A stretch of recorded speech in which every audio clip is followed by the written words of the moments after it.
Assalamu alaikum wa rahmatullah. Welcome back to Muslim Minds. Today we're going to be reacting to Andrew and Tristan reacting to atheists, or they're annoyed at atheists, but they're going to be discussing their hypocrisy. Yeah, they're going to be discussing just some matters on religion. So let's check this out. I like live in the realm of truth. And the closer you are to the realm of truth, the closer you find yourself to God, by the way. Whenever you see somebody who says, I'm an atheist, what they're saying is they don't live near truth. They live in delusions and lies, MSM garbage. You know, I'm going to talk about atheism for a minute or two, because I used to be an atheist, sadly. I'm quite ashamed to admit that. I think I have a video of you back when you were an atheist. No, don't play that video. I know what video. Man was really ashamed. So anyway. The good thing about Andrew and Tristan Tate is they talk about like topics like this was really important, but they make it so funny. It's like you can relate to them, like we're friends with them. Yeah. They say it in a really good way. You know, whenever you watch videos about these kind of subjects, a lot of the time it's just drowned out by like really, intellectuals, people who try to just... Or, yeah, if you're not religious, it's too serious, you don't want to watch it. But the way they present it, it's like a layman. It's very welcoming. You can actually understand what they're saying. When I was an atheist, I thought I was Mr. Smart, 22 years of age, no money. Thought I was a genius. No money, sleeping on a mattress on the floor. Tell people God's not real. Yeah, I was such a know-it-all. As he made a name for himself, he kind of becomes more inclined to religion. Like that's usually the way it is. Like people start off kind of like liberal, then when they get to become more of an adult, they go more towards conservative values and religious values, stuff like that. A lot of the times people say that religion is kind of the easy explanation for things. I think the opposite is true. I think atheism is the easy explanation. There's no God. That's so much easier. It's so much easier to not believe in God. You're not following anything. Yeah, you don't have to do anything. That's like what... Especially in our day and age, if you don't believe in God, you can do whatever you want. Who cares? Yeah. But if you follow it, you see it as weird. Yeah. There I was, the genius, sleeping on a mattress on the floor with no money, couldn't pay my electricity bill. Yeah, I thought God wasn't real. I was told by Christians and Muslims alike that atheism is a cult of Satan. And the greatest trick of Satan is to convince you he doesn't exist. Dang. I thought I was clever. Because it can't be a cult of Satan, because atheists don't believe in Satan, blah, blah, blah. Like a retard. But now, if there is just one thing that proves that these people were right all along and atheism is a cult of Satan, it is how quickly atheists are happy to adopt an anti-scientific worldview if it furthers the work of Satan himself. Tell me more. So, no, let me tell you more. I remember being an atheist. Couldn't pay my bills, young broke Tristan thinking he's so smart. No, if I can't believe it or see it, it has to be scientifically verified. That's their whole worldview. I need to be able to see X, Y, and Z categorically in front of me, scientific proof. I need this or I don't believe in it, right? There's a man who calls himself the Amazing Atheist. I had a big YouTube channel back in the day. Whoa. How are you an amazing atheist? Well, he's fat and super out of shape and obese. Wow. And his whole Twitter now is about... Just shredding him. Yeah, if you're fat and obese, how can you be amazing? How women can have... And men can get pregnant. Well, I thought he believed in his eyes. Well, I know. Scientific empirical evidence. That was the big cry of the atheists years and years ago. That's what I'm saying. So he's saying atheists, they agree with transgenders? Yeah, well, I guess the more liberal you are, you also have a tendency to be secular because you try to forego religious values, so then you end up not being religious, right? But then you also subscribe to beliefs that are contradictory to reality and science itself, like a man can be a woman and a woman can be a man, right? I mean, we're not talking about those who have inclinations mentally, towards behaving in a certain way, but like he's saying, like, for example, a man cannot experience a period, right? I mean, you're born with an X or Y chromosome and as a man, right? And women are born as... It's like as simple as this. Like, I might have life experiences that makes me feel like I want to be a unicorn or a horse, but I will not be that. No matter how much I feel internally, no matter how much it resonates with me, because I still have the limbs of a human, the face of a human, I am a human, right? So you're not a horse? Well, I mean, I might be. I mean, maybe for an atheist you could be. Right. And I think anyone who was smart and atheist years ago has now come to God. And everyone else is still in the cult of Satan. It is a cult of Satan because every single atheist is a Short, blue hair, loony, screaming, men can get pregnant, let's have 50 abortions, abortion is healthcare and doesn't hurt anyone, psychopath. So clearly, I mean, that's not really true though. Yeah, it's It's like mostly a lot of atheists, when you hear them like debate, they are like more the academic type. Yeah, but I see his point for sure. But I think it's going a little bit too extreme, where it just kind of turns people off. Like, you know, I think what he's referring to is kind of like a casual atheist, because the intellectuals The are amazing a bit atheist. different, right? Yeah. But then when it comes to these, like he's saying, just your everyday, like the more normal, modern. yeah, they're gonna be more, I guess, liberal in their ideologies. But I remember I heard this quote. I don't know or like what exactly I heard this from, but it went like this: if you could press a button and receive like $1 million, but someone in the world somewhere will die, right? Who is more likely to press that button? Someone who believes in a higher power, accountability, and God in the day of judgment, or someone who does not? And I think if you really ponder about that question, the likelihood, the probability of someone pressing that button who's religious compared to someone who's an atheist is a significant difference, because the atheist doesn't truly believe in objective morality. It's just a system developed by humans for them to function because of their desires. Or a but day not of because- judgment, you won't be held accountable. there won't be no any one knows, but we accountability. believe Yeah. God alone knows. Yeah, because I mean, And be held accountable. an atheist can quickly go into the mindset of it doesn't really matter. Whereas a Muslim or a Christian will be like, oh, I don't want to go to hellfire eternally. Like one option is clearly Yeah. far worse than the other. Basically, an atheist, they could definitely not do it, because a lot of atheists just say we want people to feel good. Oh, I'm And- sure atheists won't. But do it, and for but majority, if you compare it. if you're taking a proper Muslim and someone who's atheist, probably someone who was an atheist statistically would kill someone. comparatively, Like that Biden example. Yeah. But yeah. it was in fact a cult of Satan all along. I want to issue an apology. I want to issue an apology to a man named Jonathan. Do you remember Jonathan? I do. Jonathan, he was about 6'5", lived in Dunstable, the United Kingdom. He was a Jehovah's Witness, and he used to knock on my door, and I used to invite him in for coffee because we used to have some interesting discussions. And I remember telling him, nah, this whole God thing, not for me, bro. I'm really smart. I'm an atheist. Welcome to my flat where I can't pay the electricity bill. Young Tristan, the idiot. And Jonathan used to tell me atheism was a cult of Satan. And I laughed at Jonathan. Jonathan, if you're listening, Jonathan from Dunstable, the Jehovah's Witness, who was knocking on the apartments in Watling Gardens, trying to convert people and bring them to the truth of Jesus Christ. We may have obviously differences in our Christian denominations, but you were trying to bring me to the truth of Christ, and I did not listen then. I officially apologize to you, Jonathan. Atheism is a cult of Satan. We have to go back. How are you an amazing atheist? No, have you seen him? No, but I haven't even seen him, but I'm just going to apply logic to this. To Okay, be amazing, it's very hard to be amazing for just not believing in something. How are you amazing when God doesn't love you? I'm an amazing, I denounce God. You make an enemy of the most powerful force, which is completely you couldn't even fathom it with your human mind. It can't even be understood. You make an enemy of that force, and you think that makes you amazing? Hey, what a point. Hey, when he puts it like that, can't really argue with it, can you? Yeah, that's what I'm saying. If I put my hands around your little neck, sorry, He looks fat exactly. neck. He looks And exactly I like was you. squeezing the life out of you. And you'd end up praying to God. And he'd say, no, you don't believe in me. Sorry, G. I'm the only one who could stop Top G from ending you right now. He looks exactly And like you've you. been running your mouth. That's what he looks like. Exactly like you think. You know the worst thing about atheists? Put him on the submarine. What was it? Deep sea stupid thing. Yeah, down yeah. Titanic. Guarantee he'd pray when the lights go out. Yeah, and you know He'd be praying. Yeah. When the lights go out, he'd be like, I'm sorry, God, if you just let me off. Everyone at home knows one of these situations where you're like, God, if you just let me out of this one thing, I promise, if you just let me out of jail, I'll shut up on emergency meetings. Yeah. Your wife caught you Have you cheating. ever heard of Pascal's wager? Where the idea of choosing a religion or subscribing to a belief in the event that it's correct and there is a suffering in the afterlife. I would just say, like, why not choose something, right? If you're a sincere atheist, you know you cannot disprove God. Some atheists try to claim it's as ridiculous as believing the flying spaghetti monster or something to that sort, but we know that's not true. We know the universe is a very complex system.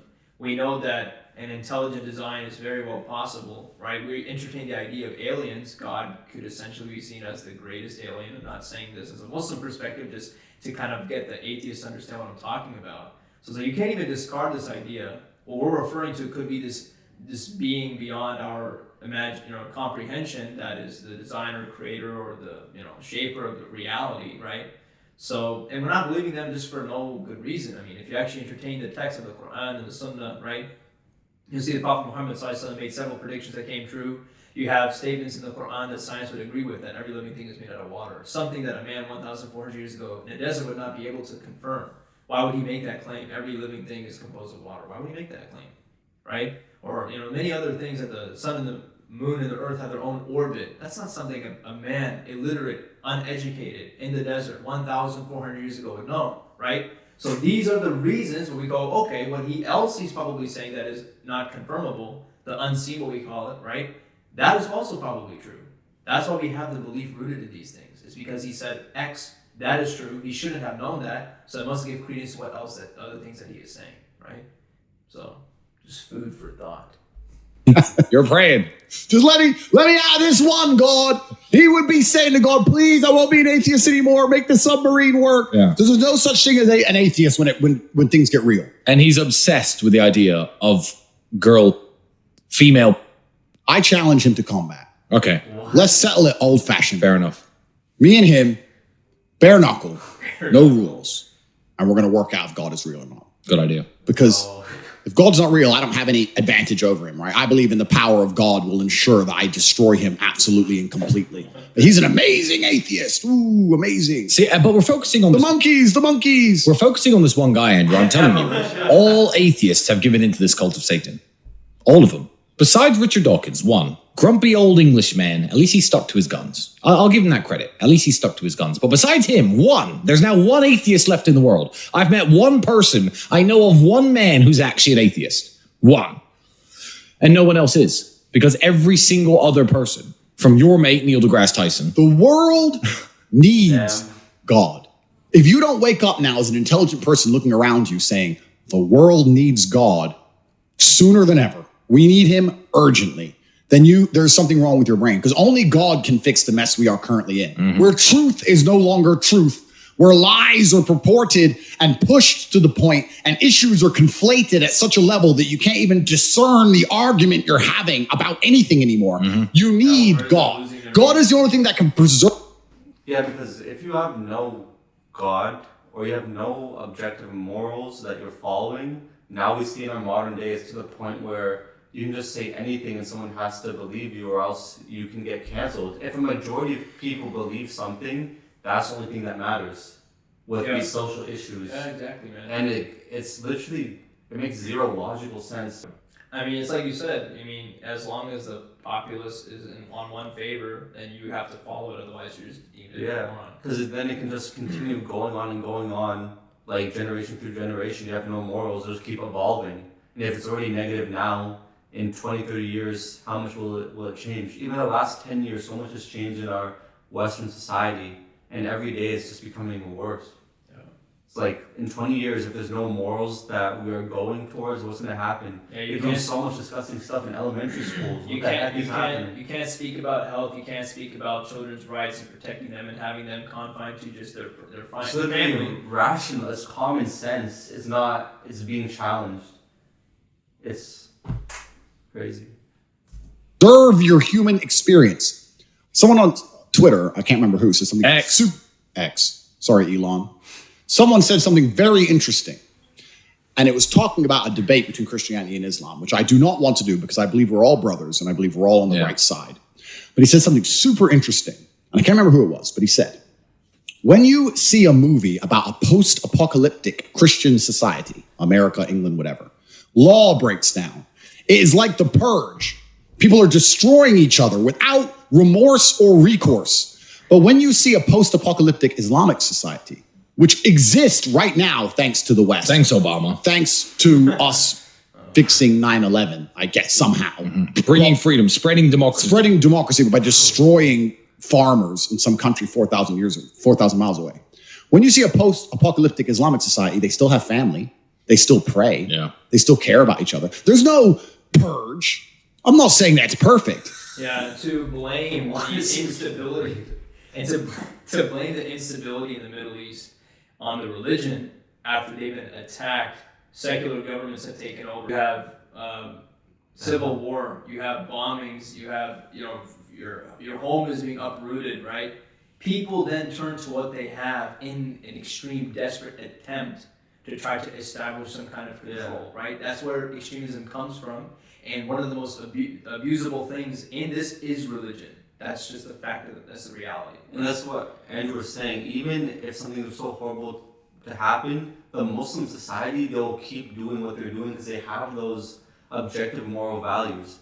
If America goes, you see what happens when there's riots or something bad happens? This becomes a purge. Everyone's out for themselves. So in that society, you just, like, it's all, no one's for each other. But in a Muslim society, if anything bad happens, everyone's still a strong, tight-knit community and ummah. Yeah. That's the difference. So America has nothing, has no moral values. Everyone's different. Well, that's why it's crippling in a way, because you have so many individual ideas and aspirations and goals that conflict with everyone else. The selfishness is what's tearing this country apart. That's the problem. And freedom. Yeah. Too much freedom. Unrestricted freedom. We need guides. We need rules and regulations. Without that, then society crumbles. Then you have lies coming forward as truth just because it serves the narrative and serves business. Then that's all of a sudden what's supported. But it's certainly a very interesting and astute observation that if Christianity cannot preserve morality without the threat of law, then what is Christianity at all? I mean, you're not going to debate about this. I'm just trying to make an overall view. But my point is, the worse things get, the more we need God. Yeah. And if you're going to sit and say you're an amazing atheist and you believe that atheism is somehow going to be the solution to the world, then you are worse than dumb. You are genuinely evil. Yeah, he's one of the priests in the cult of Satan. By the way, I think all these mosquitoes today were officially sent by Bill Gates and they're genetically engineered. That's what I think. That's my theory. Is that true? I've got to study. You've got to study. Yeah, I've consulted an expert. All right, let me drink my 18th coffee and let me smoke loads of cigar and I'm going to activate my highly advanced Aikido maneuvers. And if a mosquito comes anywhere near me on camera, I'm going to snatch it from the sky and snap its neck. Do mosquitoes believe in God or are they atheists? There's no mosquito god. There's no mosquito God. Wow. Atheists. I bet they are. So let me prepare for war. What an ending. Ben Shapiro, I saw you met. Oh, look at that atheist. I want to kind of look for what's an amazing atheist. Santa Claus. Oh, God. All right. Anyways. Speaking facts, Andrew and Tristan Tate, just about atheism being, like, if you think rationally, because we believe as Muslims, we're not just believing in blind faith. We think about all the evidence and how could the universe be created, how can these prophets know all this stuff from thousands upon thousands of years ago, and the framework that religion teaches you, it's only good stuff. Obviously bad stuff can happen because humans are sinful, but it's not upon the religion itself, because our religion doesn't teach stuff that's bad for people. So We don't believe in Islam because we want to. We believe in it because we're compelled to understand it's the truth. But both of us today, we are Muslim because we understand it's true. yeah, and we live in America. We have the freedom to not be Muslim. No one can do anything to us. I continue to choose to be Muslim, even though I was raised Muslim. We all struggle with our faith or iman. Like, why are we doing this? But once I investigated more, it just makes so much sense. Islam undeniably is the truth. As for atheism, it's more so kind of chasing what you want without the shackles that one may feel from religion. But we know that this life is a test from the religions that you are opposing if you're an atheist. It is a test. It's not meant to be easy, right? You put those things aside, people suffer with far worse anyway. Famine, disease, war. There are real tests out there, right? Not to downplay our own personal struggles. We're still human. We still have wants and desires and tribulations, right? But if you understand that this life is a test, it's very temporary.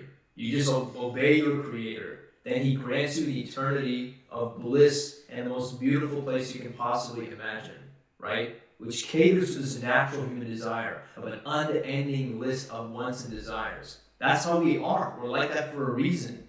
We're intellectual for a reason. We have this consciousness for a reason. None of this is just random, right? If we just accept that and embrace that and follow what God wants, then when you reach that afterlife, it will all be worth it. And reality is beautiful at the end of the day. This world is tough, but what it means is beautiful. which is you just get through this, you do the right thing, eternity of happiness. Yeah. And continuing on that, we see the benefits of a religious society, a Islamic society, and now, if you're intelligent, look at what's happening in the Western world without God or morals. Like, I don't have to say it, you can all just see it. Look at the wars that have began in secularism. Look at the World War I, World War II. They're not religiously backed, right? Yeah. It's all politics. It's all power. And when it comes to atheism, it is true what Tristan was saying, because they believe if anything's not just like wrong, it's okay. A lot of atheists, big atheists, will argue that incense is okay. Like, and this is the point, like, arguments like that they believe, because you can't say it's morally wrong. If something is not morally wrong, they will be okay with it. So that's why they can't say anything about transgender or these issues which do have such a bad effect. The reasoning behind incest and its kind of acceptance in society growing nowadays is because of the undermining argument that you cannot use anymore, which is, oh, it's morally incorrect. It has health, problems associated with it. It's detestable. These kind of things were once said about LGBTQ relationships, right? If you're gay or something, this is what was usually associated with someone. Oh, it's not culturally accepted. It's not okay. It's not whatever, right? But now, since we give away to everything, but now the problem you're having now is with incest. That same root argument is, oh, they're two consenting adults, not harming anybody. What if they do it in their own means? Like, can you really question that anymore, right? If you're religious, you say, hell yeah. But if you're atheist and secular and you don't have the subjective morality, you can say, why not? Why not allow that progression? Why not? Literally, why not? If you're a grown person, right? And I'm only speaking to the atheist or the secularist who has an issue accepting incest. My question to you is, why? Based on what premise? And once you sit there and realize, man, I really don't have a strong argument anymore because of the same reasoning used to defend other practices, then you should question, where do we draw the line? Why are we drawing it at incest? Why didn't we draw it before? As Muslims and Christians, they would say that we draw the line at LGBTQ affirming relationships. If you're in a homosexual relationship, this has been banned by God for several reasons we can see, right? But we just say Allah commands something, we obey, right? So. Yeah, so appreciate you guys watching the video. But yeah, guys, any comments leave down below, and assalamu alaikum. Wa alaikum salam.